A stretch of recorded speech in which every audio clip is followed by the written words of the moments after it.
That looks awesome.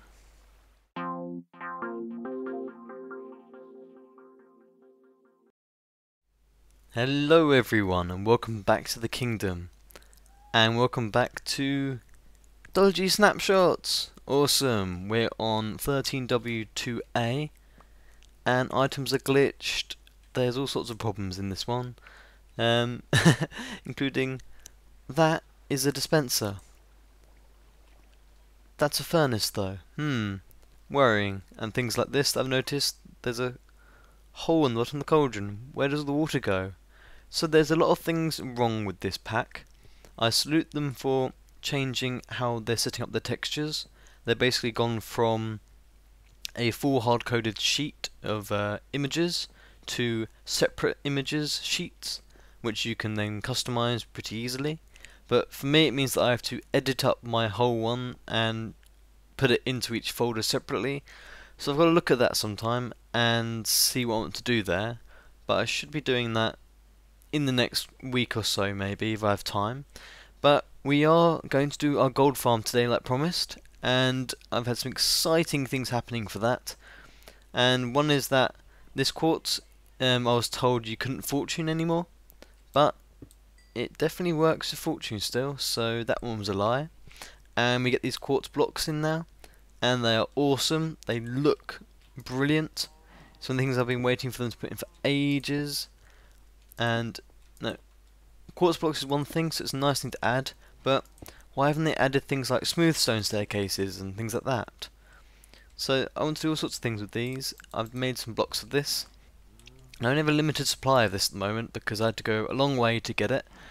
Past my wither farm though, I think I can get it pretty easily, and I have been doing some work there, but I'm not going to show you that today. So I think this will look really good in the nether because of the colouring. But it must have an incredibly low blast resistance, so I must keep it away from ghasts. And now, let's talk about gold farm design. So I'm on gold farm design number 7, I think, and it's definitely be the final one as long as the snapshots stay true to the full release. And this is what I've come up with for my killing platform. Now, I only worked this out maybe half an hour ago, and I was just like, I must check it, must check it, must check it, and yep, it works. These are light sensors that are above hoppers. So mobs should fall down onto the top of these light sensors and die. I assume they die anyway on top of that, as they're a solid thing. But mobs can't spawn the light sensors, so I'm assuming that no mobs will spawn in that. So that solves all my issues I had left with my design, because I was doing hoppers for the concept. But now these have come along, then it all works perfectly. So I'm going to be building that today, and let's give you a little show. So the items will go down, and they do go in. They're very glitchy though. Does annoy me. It was working perfectly a minute ago. Maybe it's because the day isn't on. That's interesting. Let's see if this actually lets them through now. Oh, I understand. Okay. Oh, that's actually really cool. Oh wow. That's why I had problems earlier when I was testing this. They go through during the day because the light sensors are deactivated. When they're activated, the redstone signal goes on and locks the hoppers. Cool. So, how would you counteract that? I guess you could have a space above the hoppers. Can you do them in midair? Oh, you can, so I could do that. And they wouldn't interfere with it. Okay, so let's have one air block. You may get magma cubes spawning, but that'll be the only thing that could happen. So I think that'll do if the other one doesn't work. Although in the nether, I don't know how these would work in the nether actually. That's interesting, we'll see that today actually. But I'm gonna go show you what I've got left to decide on this farm. So if you go over to the tree farm we made last time, and I absolutely love this. Now I really pride myself on making individualized farms that are really efficient and they look good. You know, my pumpkin farm, my wheat farm, my sugarcane farm. They're all very individualistic and they work really well. And this farm is awesome. And it's gigantic. It works really well and I'm really pleased with it. Just, oh, I love it. Love it, love it, love it. And what I want to do is pick a block to make this gold farm out of. Now, initial thoughts was gold farm, make it out of gold blocks. Now, I've only got that many gold blocks out of all my mining I've done over the holidays, so not really going to have enough for that. So assuming I do a 20 wide-ish farm, although for this design I can make it as big as I want and it'll work even better, then assuming I did 20 wide platforms, and there's only 40 blocks of platform in total, so then if I built 30 platforms, then that would be just over 97,000 gold nuggets. So that probably be about 20-30 hours worth of waiting with a full farm made. So I may work towards that if you think that's worth it. But my second answer was to do this. Now I absolutely love this, and I think if we put this in the nether as the colour coding, so I have to have half slabs on top of my things for my design. So I'm thinking about the chiseled ones or the smooth ones, probably the smooth ones with the netherrack and nether brick slabs alternatively. I think that would look really nice. I haven't done it before apart from this one, so I think I'm definitely going to be doing that, at least for now. And I definitely want to make some sort of little area on top of the nether with the quartz, because it's going to look gorgeous on top of the bedrock. So I'm going to gather up my stuff. I've been gathering up already, and I'm going to haul it over to nether, and I'll see you on the top and we can get started. And one last check that this works. Ooh, ooh, ooh. Yep. Yeah, it works. Awesome. I'll be right back when I set something up. Okay, so I've built a little starting bit, and I'm really pleased by this actually, although it uses up quartz like anything. So all of this has to be non-spawnable, so these are all half slabs or stair blocks or something covered up. And I've got my two portals here, and I've got to check if this one actually links up, but this one definitely goes to my sky fortress, which is incredibly pleasing. I had it before all the way up there and down there, and when it was there, it went out in the middle of the nowhere basically, away from my base. But I'm going to check if this one goes through now, but I'll just show you this first. So this is looking pretty nice, and make sure I put my bed down so I can set my spawn. But otherwise, this is looking 20 wide at the moment, and the beauty with what I'm going to be designing is that it's completely modular, and I can just keep extending it and making it bigger sideways, because you can either make it short and fat, or really tall and like one layer thick. Doesn't matter. And with the hoppers, it doesn't matter about moving mobs anymore, you can just move them hopper to hopper. And I'm glad that before the snapshot in the previous one, I went ahead and made I think 2 or 3 stacks worth of hoppers. I used a whole load on the tree farm, but I still got another 2 stacks something. But anyway, it doesn't matter because I have got huge reserves of iron, so it doesn't really bother me that I would have I could have made more, but it doesn't matter. So that one links up. I'm going to check this one now, because the actual location of the yeah, there we are. It's in the middle of the two, so they do come through to here. And I have been doing some work here as well. I've been adding glass when I've been getting it. I've also got a whole load down the base to do. You see this side is getting bigger, and I have got most of the wall I think now to start putting it on there, but I've still got to do that. But at the moment I want gold, and gold is good, so I'm going to grab a load of sandstone and setting up the bottom of the trap first of all I think, and I'll see you when I'm ready for that. So I've done a bit more, and I'm ready to now start the actual structure. And I've added in these colours to try and merge it into the building. I'm trying to save a little bit on the quartz as well, because I've used up basically all of the stuff I had, which is a bit depressing. I've put in a beacon up here, which will go 40 above and 40 below, and that should get me up to most of the way up to the top of where I'll be building. If you do any sort of building like this, you probably want a jump thing because it just makes it so much more smoother without using thousands of ender pearls. And I'm going to leave this bit blank down here because I just don't have any more blocks, and I think it looks quite cool. So these chests here is where the items are going to be stored, and I do need an extra one of these here. Yeah, that'll do. So these chests are where the stuff's going to be held, and they're going to be funneled into this by side ones coming from the actual drop itself. And then what I can do here is that all the runs will come in each side, and then if I want to extend it, I can build another farm behind that and then run them to the middle and then run them here. The point is, if you want everything from the farm funneling into chests, these chests aren't going to last that long before they're all full up. That's why there's lots of them. And I don't want a stacking one or anything else, I just want it to move towards here for a collection point.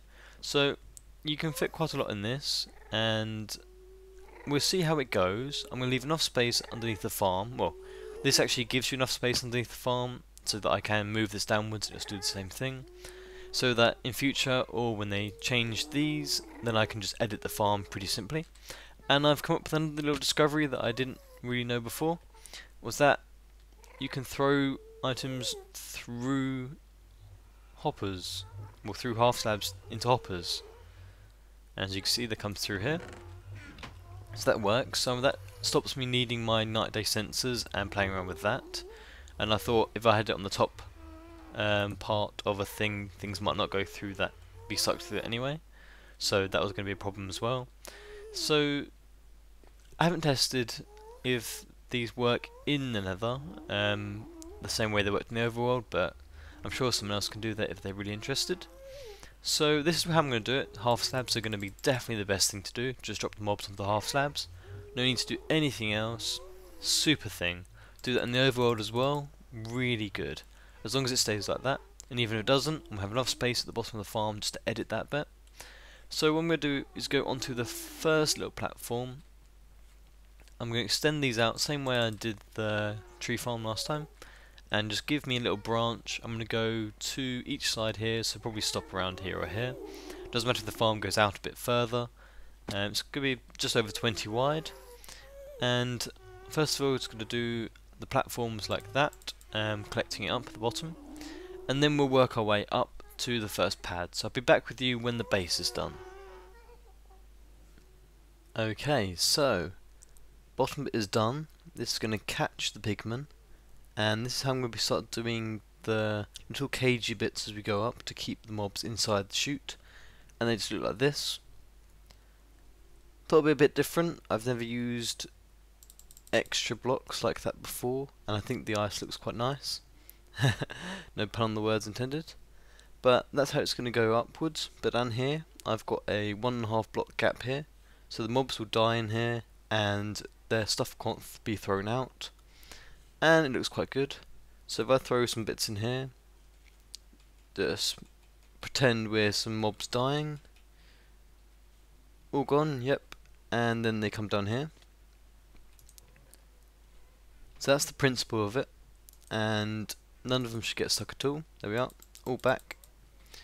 So that's working very nicely, and it looks very good. It's completely safe, it's spawn proof. So I'm just going to keep going up now. I'm going to go up 25 blocks from this one here, so 25 and a bit, so that depending on if they change anything with the half slabs interacting with the blocks or not, I might want to put something extra here to kill the mobs when they come down, instead of doing this. So I'm going to give myself some leeway without needing to replace one of the killing platforms with something else or just removing it, to give me the extra height to drop the mobs with. So I'm going to do this up until 25 more blocks, and then I'll be back with you for the first pad. Okay, we can test if the full damage works if I push this guy off. Come on. Come on. Down you go, down you go. Yep, that's the right distance. So we are up at, what are we at? 165, there we are. And this is the first one we can start putting platforms on. Actually, it's 2 below, but I'll put it here just in case. It means we've got 3 or 4 drop spaces that we have to play with if we want to move it upwards, so that gives us plenty of room. And as the farm is 20 wide, it's more than 20 wide now actually, must be about 22, 24, I'll count it probably near the end. And there's plenty of spaces basically, so I don't need it to go up to max height, so that's not an issue. And of course, if I want any more of these, all I can do is either add this thing on the back or just make it bigger sideways, doesn't really matter at all. And the place where I'm going to stand when these are spawning is up that ladder, my original ladder. I might move it a bit closer actually, I don't know, or just have it so that the pathway extends over here a bit, because you have to be within 20, more than 32 or more than 20 something blocks away from these so that they'll spawn, and you've got to be high up there so that the ghast and pigmen and things down in the actual nether aren't spawning. So that's where it's going to go. These won't stay here, these are only here for me building this, and I will show you why I've got them here. Because I've been building these staircases, and not only do you get the full damage from the resistance and healing up, you can just jump up 2 high steps, so you can get up to here really quickly, quite effortlessly really, and yeah, it helps.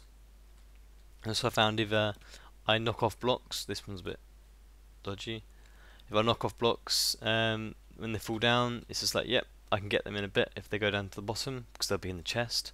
So it should be the first gold nugget in there. First of many. I do need to get some more sandstone though. But basically this is just a edited version of my Enderman Farm design. And this is just basically moving all of the rows down one and taking out the air blocks. So when we move up to the next one will be on here. So it'll be facing this way. And you'll start to lose some air blocks there. But there isn't really anything you can do with it because you have to have a piston here. Now what is interesting is that the game, when it spawns, it looks for empty blocks. This is an empty block, has nothing in it. If there's a tripwire on the floor, then that actually reduces it because they can't see that as an empty spot. They'll only then spawn if you have an empty spot somewhere else. If all of these spots were covered with tripwire, nothing would spawn at all. So that's something to be careful of. And of course, there you lose some air spaces around from these, but there's basically you either put it above the tripwire or below. So this design is the same as the Enderman Farm, where it's a 1 wide, so it's very good for the hoppers that way, and more efficient. And as you have to just kill them straight away with full damage, you don't need them to be all drop reset or anything like that. Then a 1 wide is perfect for this, because normally the only problem with the 1 wide is that they get stuck on vines and things sometimes. That's basically the only thing that holds up 1 wide designs. But that's all going to be activated by one tripwire go. So let's throw some string on this one. Then 1 piston goes to 1 spawn space. So it's nice and efficient there. No, you're not going to lose tons of spaces every time one spawns. So basically, every floor and every piston here is independent from each other. They won't activate each other when mobs fall down the middle either. Or nearly fell down there as well. So basically every part is individual, like I said. So if you moved it out that way, it wouldn't decrease efficiency. If you made it bigger up the top, it wouldn't decrease it. If you did stacks of these going backwards, no, maybe you duplicate this whole thing when it gets to the top 2 or 3 times behind it, it would be perfect. You'll get more spaces and you'll get more faster rates up until 24,000 or spawning spaces when it becomes irrelevant. But yeah, you could keep going with that. And a big server, you might as well do that as well. It wouldn't take very long. These pads are incredibly quick to do. But I'm going to go grab a whole load of sandstone because I've run out now basically. And I'll be back with you when I'm ready to finish some platforms. Okay, so this is what I've done so far, and this bit here is just my way up so far, and I think it looks pretty cool. I will admit, I like it. Bit different, irregular, special, whatever you want to call it, I like it. So this goes up, and I've done a few of the spawning floors, and we have had some come down and die, just from me going up and down trying to get more resources. So they only have a very short time to spawn on like 2 pads, but it's looking pretty good so far. And if I didn't have the jump on this, I would probably go crazy. You can do this with ladders and things, but jump is so much better. It means you can jump between things like so. little bit of parkour. I'm not really used to that. So this is what I've done so far, and I finalised my design. Different from my versions before I was doing on this one. I actually remade some of it. So we have same look as the Enderman Farm basically, and just with a spawning space here. So these air blocks are broken, but all of the air blocks are safe, which is amazing, especially for a too high farm. And the trip bars are just as I had it before on the other farm.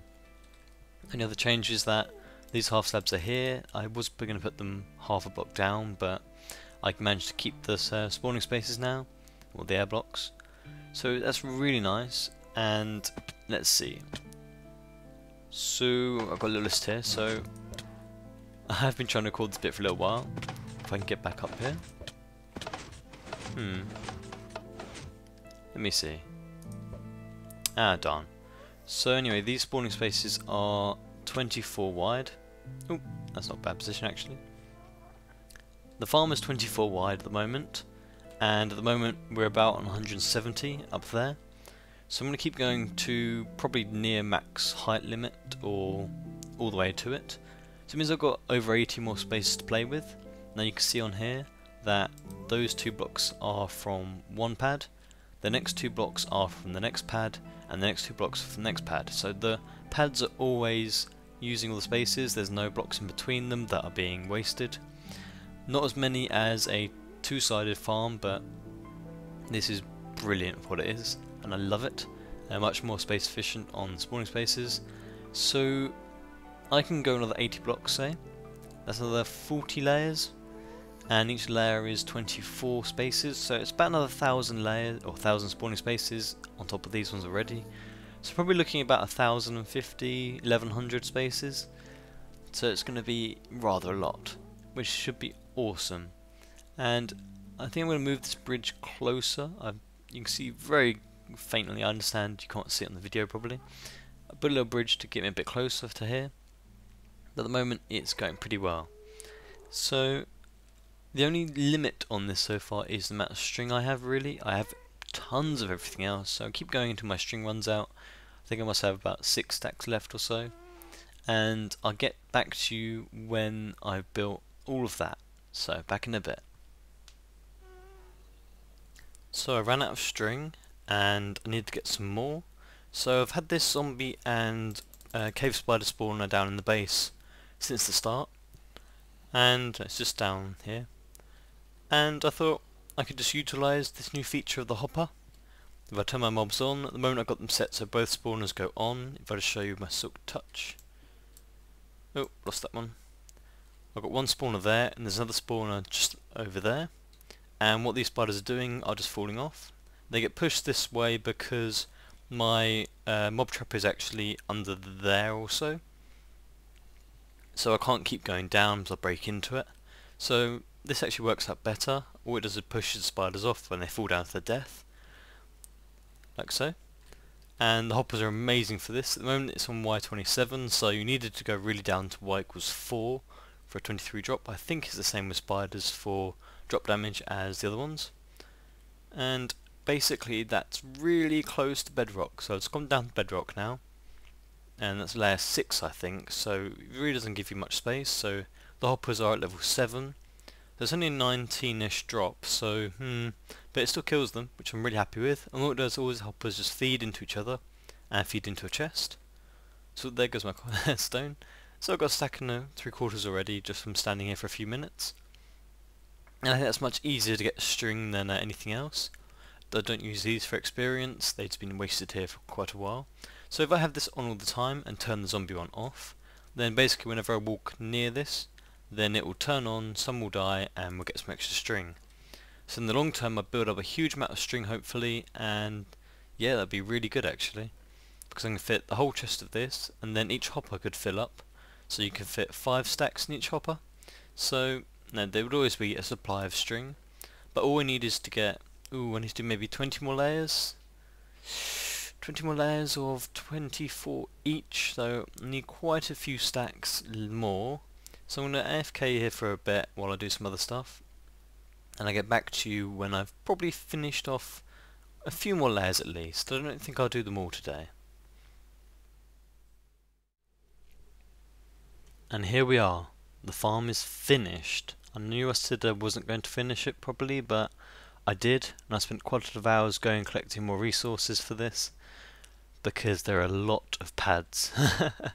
There really are. Now I've just cleared these out, so this is how much gold I've got so far.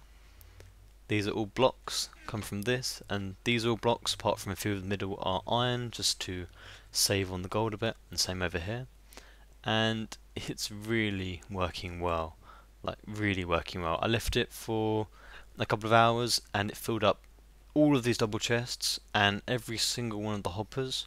So if I want to AFK here for a little while, I probably need to add even more chests, and probably have to add chests under every single one of these and then have them coming down to use this to the maximum. But at the moment it serves its purpose. Now, I can AFK it for half an hour and get a ton of gold. So these are empty. What I'm going to do is go up here now, and before I do, to make sure this is a fair test, we are on the new Snapshot 13W2B, and I'm going to start the timer when I'm about halfway up the ladder, I think, and I'm going to time for 5 minutes. Just a very rough guess for this.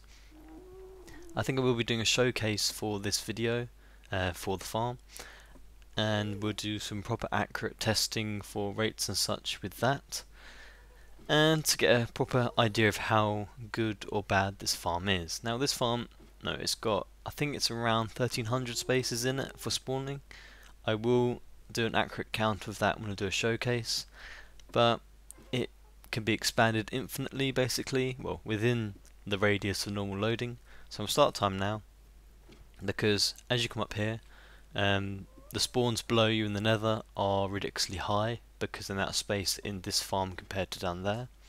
So you only actually really get it working when you're right up at maximum level here, when you're not loading the actual nether down there at all. So the timer is going now, and let's have a quick look here. So I've got to be about 30 or so blocks away from them for them to spawn, and you see they come down often enough, but then that's often enough on these, but then it happens all the way down there. You can't even see the bottom on far rendering. So I'm going to wait here for another 4 minutes, and I'll be back with you with the results. I'm just going to ender pearl straight down to get a nice reading. So back in a bit. And as we're approaching the 5-minute mark, I could go a little bit higher to make it even more efficient, because that's maximum building height, this isn't. Could do that. So you could get a bit higher rates than this, but then when you extrapolate a 5-minute sample, it could be miles high or miles low, depending on just the randomness. So there we are for 5 minutes. It's just gone past, and we'll see what we have. 1, 2, 3, 4, 5 and a bit stacks. I'm not bothered about the rod flesh, so let's just call that 5 stacks. So let's grab the calculator here. So 64 times 5 is 320 every 5 minutes. Times that by 12 for an hour rate. It's just under 4,000, so 3,840-ish. Divide that by 9 for bars. 430 bars an hour, or 427 anyway, if you round it. And then divide that by 9 again. That's 47.7 gold blocks an hour. 47.7. Wow. So basically that's what you're going to get in 1 hour. Wow. And if that doesn't deserve a like and some love, I don't know what is. I have to say that's probably the most impressive farm I've ever made, and you could make it even bigger. No, it's not exactly a tiny farm, but it's not exactly a huge farm, and this is all done in survival, so God, if you had a proper server and everything, you could just build a gigantic one. But yeah, 47 blocks of gold an hour on the estimate. We will do an accurate reading like I said in the showcase, but for now, and from the kingdom, I'm going to say goodbye today. I'm just a little bit flabbergasted there. So yeah guys, thank you for watching, and I'll see you next time.